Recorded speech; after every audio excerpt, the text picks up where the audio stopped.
अनागरिक भन्ने पछाडि उहाँले चाहिँ नेपालको नागरिकता लिनै नपाउने हो कि? त्यही त यो फैसला त्रुटिपूर्ण किन भनियो भन्दा यदि यो देशको नागरिक रवि लामिछाने होइन भने भनिदिनु पर्यो कुन देशको नागरिक हो।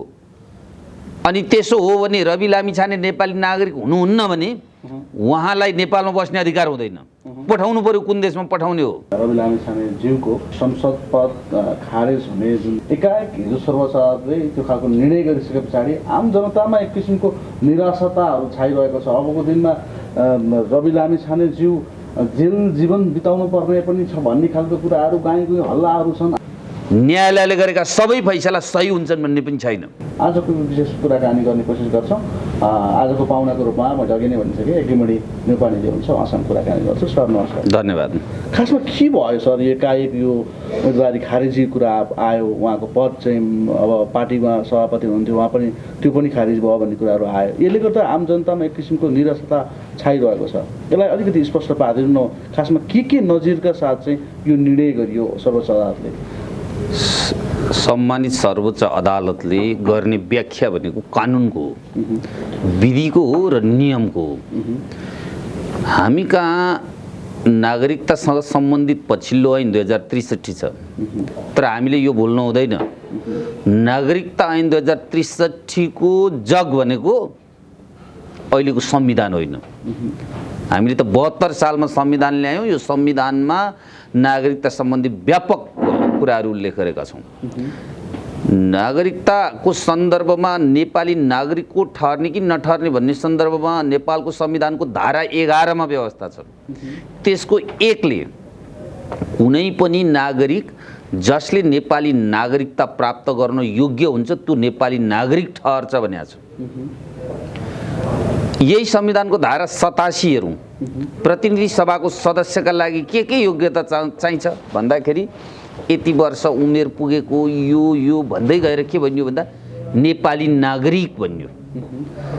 धारा 11 ले र धारा 87 हेर्दाखेरि रवि लामिछानेलाई मानौँ न पुनर्प्राप्ति अर्को नागरिकता लिनुपर्ने रहेछै भने पनि उहाँ नेपाली नागरिक ठहर्नुहुन्थ्यो। यो अवस्थामा उहाँको संसद पद पनि जाने अवस्था हुँदैन थियो। उहाँ चाहिँ संसदको हैसियतले काम कारबाही गर्न सक्नुहुन्थ्यो। अनागरिक हो भन्ने कुरा आयो। तर अदालतले गलत फैसला गर्यो, अदालतले त्रुटिपूर्ण फैसला गर्यो। अदालतले गरेको फैसला अन्तर्राष्ट्रिय अभ्यास तपाईको चाहिँ विधिको चाहिँ हाम्रो चाहिँ एउटा कानुनको विधि हुन्छ, विधिशास्त्र जुरिस्प्रुडेन्स, त्यो विपरीत र तपाईको संविधानवादका सिद्धान्तभन्दा बाहिर गएर जुन फैसला गर्यो त्यसको परिणामस्वरूप यस्तो व्याख्या हुन पुग्यो। भनेपछि के साँच्चीकै रवि लामिछाने अनागरिक हुन् त? संसारमा कोही पनि व्यक्ति अनागरिक हुन सक्दैन र हुँदैन भन्ने युनिभर्सल प्रिन्सिपल अहिले छ। नागरिक हुने कि अनागरिक हुने भन्ने कुरा 17औं शताब्दीताका चल्ने विषयहरू थिए। तर पछिल्लो समयमा संसारमा कुनै पनि नागरिक अनागरिक नहुने र कुनै पनि सम्पत्ति स्वामीविहीन नहुने सिद्धान्त विश्वले अंगीकार गरेको छ। त्यही सिद्धान्त नेपालले पनि अंगीकार गरेको हो। चाहिँ नागरिक तथा राजनीतिक अधिकार सम्बन्धी महासन्धिको अनुबन्धमा नेपाल पनि पक्षबाट हस्ताक्षर गरेको छ। सन्धि 2047 ले त्यसलाई नेपालको कानुन सरह लागू हुन्छ। नेपालको अदालतले त्यसलाई बोल्न र एड्रेस गर्न सक्छ र गर्नुपर्छ। यी र यससँग सम्बन्धित राष्ट्रिय अन्तर्राष्ट्रिय अभ्यासले कोही पनि नागरिक अनागरिक हुँदैन भन्ने युनिभर्सल ट्रुथ कुरा हो। अब के हुन्छ यो मुद्दामा चाहिँ खासमा अनागरिक भन्ने पछाडि उहाँले चाहिँ नेपालको नागरिकता लिनै नपाउने हो कि? त्यही त यो फैसला त्रुटिपूर्ण किन भनियो भन्दा यदि यो देशको नागरिक रवि लामिछाने होइन भने भनिदिनु पर्यो कुन देशको नागरिक हो। अनि त्यसो हो भने रवि लामिछाने नेपाली नागरिक हुनुहुन्न भने उहाँलाई नेपालमा बस्ने अधिकार हुँदैन। पठाउनु पर्यो कुन देशमा पठाउने हो।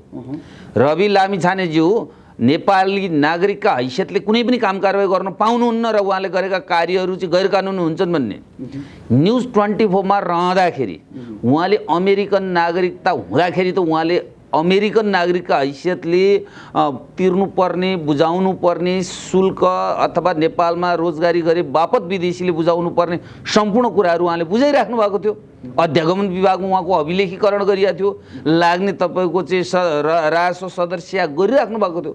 जब उहाँले विदेशी नागरिकता म त्याग्छु र अब नेपाल र नेपालीका लागि मैले चाहिँ विदेशी नागरिकता बोक्न उपयुक्त छैन भन्ने सम्झिनुभयो। त्यस पछाडि उहाँले त अमेरिकन नागरिकता, अमेरिकन पासपोर्ट लगेर अमेरिकन राजदूतावासमा बुझाइदिनु भयो, लाग्ने दस्तुर तिर्नुभयो, ती सम्पूर्ण निशा प्रमाण ल्याएर अध्यागमन विभागमा दिनुभयो।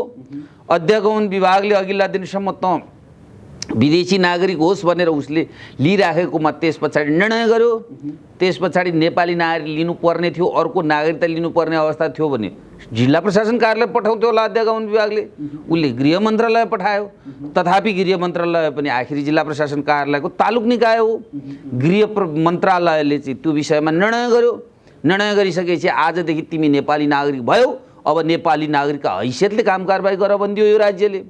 त्यही कुरा सूचना विभागमा, सूचना प्रेस काउन्सिलमा पनि गयो, त्यसले पनि नेपाली नागरिक भई 7 देखि भनिदियो।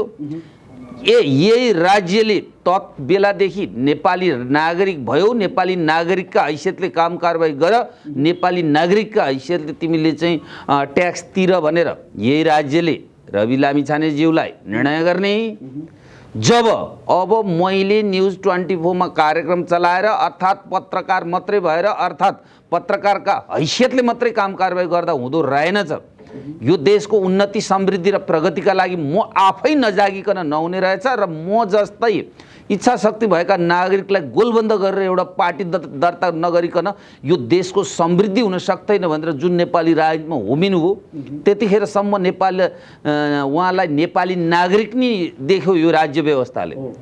जब उहाँले निर्वाचन जित्न लाग्नुभयो, राष्ट्रिय स्वतन्त्र पार्टीमाथि नागरिकहरूको दृष्टिकोण बढ्दै गयो, नागरिकको आकर्षण बढ्यो, उहाँको पार्टीलाई अनुमोदन गर्यो 12 लाखभन्दा बढी नेपाली नागरिकले। त्यस पछाडि रवि लामिछाने अब नेपाली नागरिक हुनु भएन, अब अनागरिक हुन थाल्नुभयो। अनि त्यस पछाडि यो देशमा फन्डाहरू सुरु भयो। भन्न खोज्नु भएको उहाँको पार्टीले गरेको ल्याएको अभिमत जनताले दिएको विश्वासको कारण जुन खालको एउटा चाहिँ भनौँ न नसोचेको मत प्राप्त गर्नु, त्यसको कारणले यो समस्या सिर्जना भएको भन्नु खोज्नु भयो। अहिले त्योभन्दा अरू के छ त? यहाँ देखेकै त्यही छ। नत्र त हिजो यही राज्य व्यवस्थाले तिमी अमेरिकन नागरिक हौ ट्याक्स तिर भनेको थियो, तिरिरहेको थियो। यही राज्य व्यवस्थाले तिमीले अमेरिकन नागरिकता र पासपोर्ट त्याग्यौ। तिमीले पहिले विदेशी नागरिकता प्राप्त गर्दाखेरि नेपालको नागरिकता त्यागेर गरेको होइन। अर्थात् नागरिकता सम्बन्धी ऐनको चाहिँ दफा 11 को 1 को प्रोभिजन बमोजिम तिम्रो नागरिकता इनएक्टिभ भएको थियो। अब तिम्रो नागरिकता एक्टिभ अवस्थामा गयो। अब तिमी नेपाली नागरिक भएर चाहिँ कामकाज गर भनेर किन दिया? त्यतिखेर पुनर्प्राप्ति गर यो राज्यले किन नभन्या?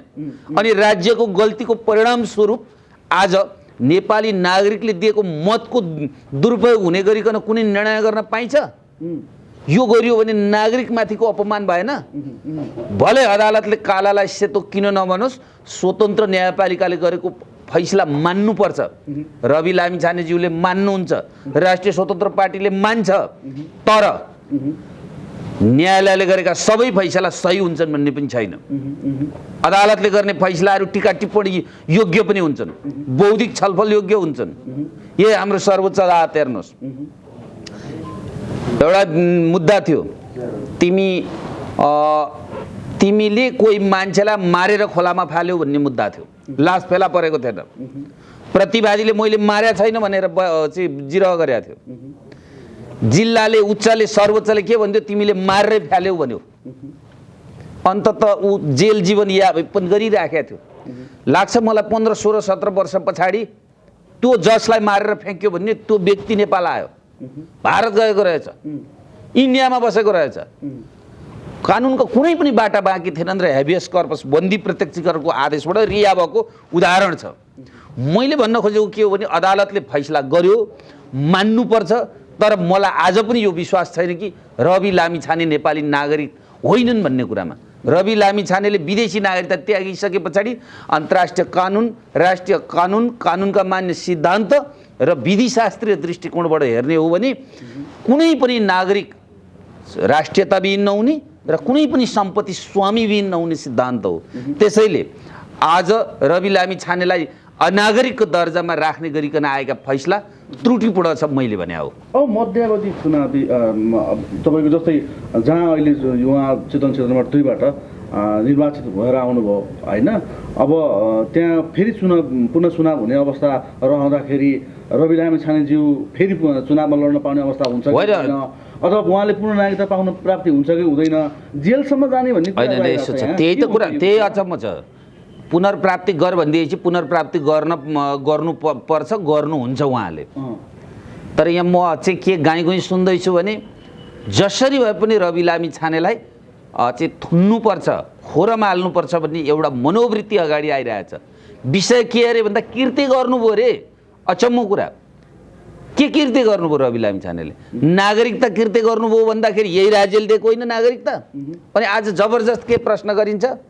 कृत्य कागजात पेश गरेर राजधानी लिएकोमा सजाय गर्ने भन्छन्। त 2050 सालमा दिएको नागरिकता ल जेसुकै भए पनि यो राज्यले त दिएको हो, इनेक्टिभ होला। तर कृत्य त गरे होइन नि। कृत्यको परिभाषा त के हुनु पर्यो भन्दा त्यस्तै देखिने कागज ल्याउनु पर्यो, त्यस्तै देखिने मसीले अर्कै व्यक्तिले सही गर्नु पर्यो, त्यस्तै छाप अर्काले हान्नु पर्यो, त्यो पो कृत्य हो त। अनि विवरण झुटा भन्छन्, झुटो हो विवरण, सत्य विवरण दिया हो नि त। होला नागरिकताको प्रयोजन राज्यले मानेन होला, हैन उहाँको नागरिकता त अमेरिकन नागरिकता लिएपछि खारेज हो त भयो होला त। त्यो कुरा त यो राज्यलाई जानकारी गराएको थियो नि त। अनि उहाँसँग भएको नागरिकता राज्यले त पछि त चाहिँ लिएको थिएन, मैले चाहिँ समाप्तिको प्रक्रिया गरे होइन भनेको थियो। कृत्य विषय त होइन नि, विवरण झुटो त होइन नि।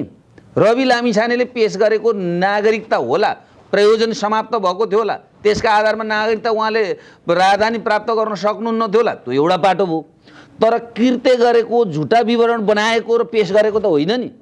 झुटा विवरण बनाएको पनि होइन, झुटा विवरण पेश गरेको पनि होइन। जे छ आफूसँग भएको विवरण पेश गर्दा त्यसको वैधानिकता के हुने भन्ने पो प्रश्न होला त। आफूसँग रहेको सत्य प्रमाण पेश गर्दाखेरि त्यो प्रमाणको हैसियत कति हुने भन्ने प्रश्न यतातर्फको हो। अब यहाँ झुटा विवरण पेश गरेको, कृत्य गरेको विषयमा मुद्दा उठान गर्ने र जबरजस्त थुन्ने हो नि त, भन्नु केही पनि छैन। त्यो अवस्था सिर्जना हुन्छ कि हो। त्यही अवस्थाका लागि यो एउटा चाहिँ अघोषित रूपमा एउटा राज्य संमन्त्र लागिराखेको भन्ने कुरा मैले सुनेको छु होइन।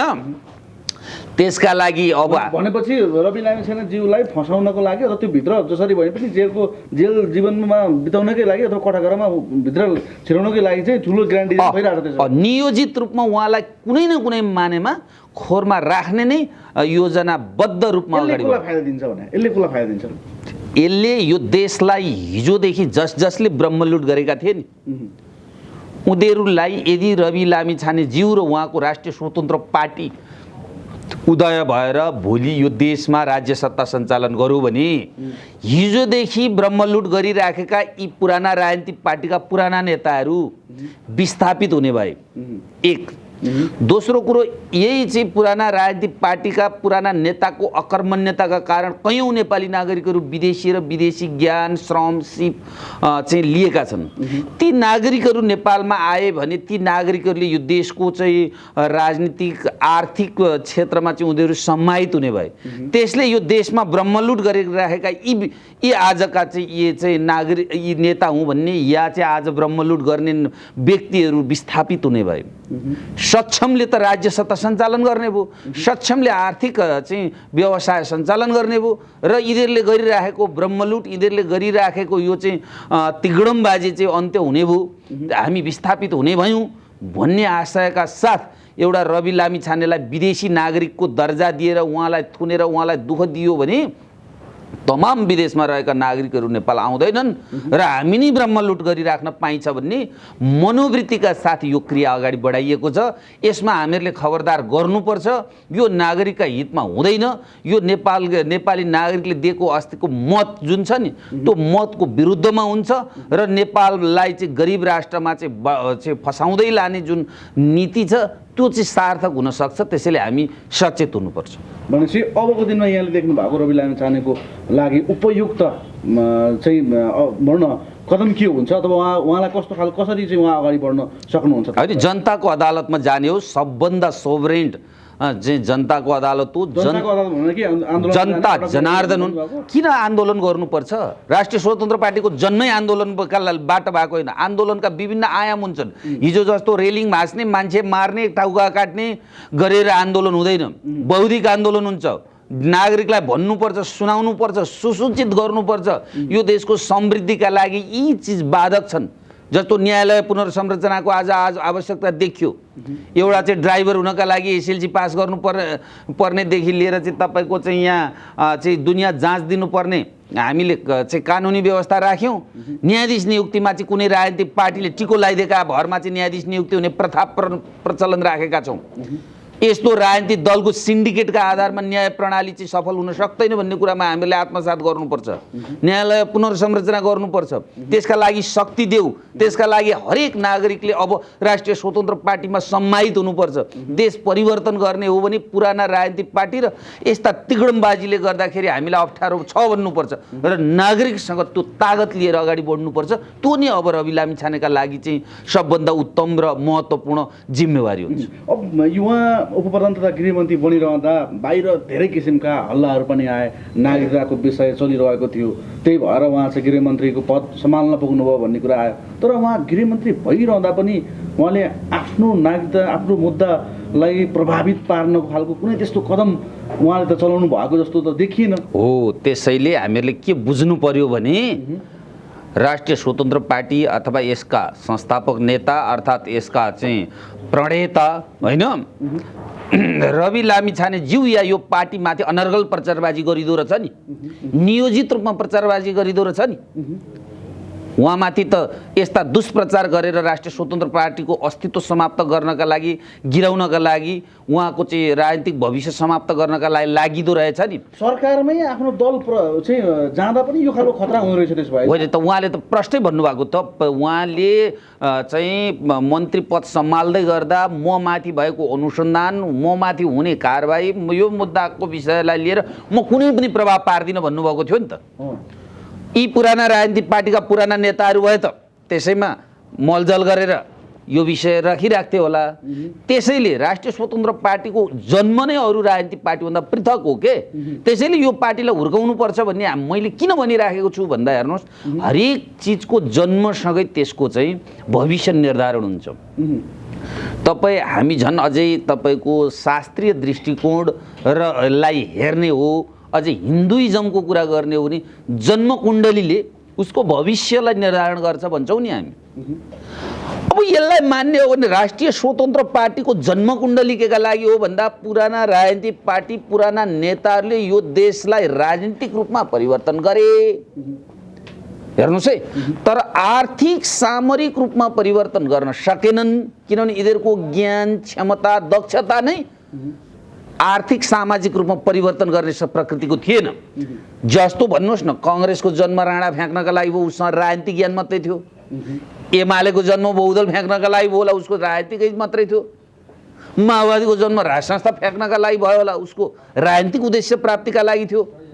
उनीहरूले पढेका किताब, उनीहरूले घोकेका विद्या भनेकै मार्क्सिजम र लेनिनिजम थिए होला। तर देशको राजनीतिक रूपमा परिवर्तन कसरी गर्ने, देशलाई सामाजिक रूपमा परिवर्तन कसरी गर्ने, आर्थिक सामाजिक रूपमा रूपान्तरण गरेर देशलाई चाहिँ विज्ञान र प्रविधि सुहाउँदो विकास कसरी गर्ने भन्ने कुरा यी पुराना राजनीतिक पार्टीहरूसँग ज्ञान र क्षमता नभएका कारण जन्म भएको राष्ट्रिय स्वतन्त्र पार्टीको दायित्व तीनटा थिए। एक, यो देशलाई विज्ञान प्रविधिको रूपमा समुन्नत अगाडि बढाउने। दुई, यो देशमा राजनीति गर्दाखेरि हेर्नुहोस्, पुरानो जस्तो रेलिङ तोडेर मान्छेका गला काटेर होइन, विचार र सिद्धान्तका आधारमा गर्ने। र तेस्रो नम्बरमा यो देशको राज्य सत्ता सञ्चालन गर्दा पारदर्शिता कायम गर्नुपर्छ र जनतामा निहित राज्य व्यवस्था सञ्चालन गर्नुपर्छ भन्ने थियो। यो कुराबाट यस्ता फैसलाले चुक्दैन। यो फैसलाले त अझै के दिन्छ भन्दै चाहिँ अझै इच्छा शक्ति बढाउँछ कि यतिले मात्रै पुग्दो रहेनछ, यो देशको न्यायालय एकाङ्की छ, यसलाई परिवर्तन गर्नुपर्छ, देश गणतन्त्रमा जाने। अनि एउटा ताप्लेजुङ एउटा चाहिँ कञ्चनपुरको 1 लाखको मुद्दा पर्यो भने पनि सर्वोच्च अदालतमा आएर न्याय प्राप्त गर्ने जस्तो यो यति व्यथिति प्रकृतिको अदालत संरचना यो देशका लागि ठिक छैन, न्यायालय पनि पुनर्संरचना आवश्यकता छ भन्ने कुराले झकझक्याएको छ। अब नागरिक समक्ष जाने हो, न्यायालय पनि पुनर्संरचनाको खाका लिएर जानु पर्यो, कार्यपालिकाका पनि लिएर जानु पर्यो, व्यवस्थापिकाका पनि लिएर जानु पर्यो। जुन सङ्घीयको सङ्घात्मक प्रणालीभित्र प्रदेश सभालाई राखिएको छ, यसका कर्मचारी पाल्ने र यसका मन्त्रीहरूलाई पाल्नेदेखि बाहेक यो निकायको कुनै अर्थ र औचित्य देखिएको छैन। प्रदेशलाई राख्दाखेरि पनि यो प्रकृतिको भेग प्रदेश सभा राख्नु हुँदैन भन्ने कुरामा यो पार्टीको दृष्टिकोण पुग्छ र नागरिकसँग यसलाई चाहिँ छलफल भएर नागरिकबाट अझै ठुलो जनमतका साथ अनुमोदित भएर यो देशको बागडोर सम्हाल्ने हातमा राष्ट्रिय स्वतन्त्र पार्टी पुग्छ। यसको कोसेढुङ्गाको रूपमा हिजोको फैसलालाई हेर्नुपर्छ। यसबाट आत्तिने, यसबाट डराउने होइन, यसबाट पाठ सिक्नुपर्छ। होइन, अब नागरिकले यो कुरा बुझ्न पर्छ। हेर्नुहोस्, यो भनेको चाहिँ कास्टिङ हो। राष्ट्रिय स्वतन्त्र पार्टीलाई जनमत पुगेन छ, आउँदो निर्वाचनमा देशको प्रमुख पार्टी बनाएर यो देशका विकृति विसङ्गति समाप्तका लागि चाहिँ राष्ट्रिय स्वतन्त्र पार्टीलाई अगाडि बढाउनुपर्छ र परे रवि लामिछानेले पुनर्प्राप्ति गरिदिने हो। यो राज्यले भन्छ भने 5 वटा नागरिकता पनि लिइदिने हो। यो नेपाली नागरिक भएकैले विदेशी भूमि छोडेर आएको हो, त्यसैले नेपाली माटोको माया गर्न आएका रवि लामिछानेलाई नेपाली नागरिकता लिनका लागि कुनै कन्जुसियाइ छैन भन्ने कुरा सन्देश प्रवाह गर्नु। निर्वाचनमा चितवन क्षेत्रमा 2 मा रविको सम्भावना यहाँले देख्नुहुन्छ कि हुँदैन? उहाँले उठ्नु पनि हुन्छ, जित्नु पनि हुन्छ। यिनीहरूले थुने पनि, समाए पनि, पक्रे पनि नागरिकले यो विषयलाई विचार गर्ने हो। आगामी 5 वर्षभित्र यो पार्टी राष्ट्रिय पार्टीका देखिएका जुन जुन राजनीतिक पार्टीहरू छन् त्योभन्दा ठुलो भएर नेपालको संविधान कानुनलाई संशोधन गर्न सक्ने क्षमताको बनाउने कुरामा निष्पक्षता छ। धन्यवाद, महत्त्वपूर्ण कुराकानी। धन्यवाद, नमस्कार।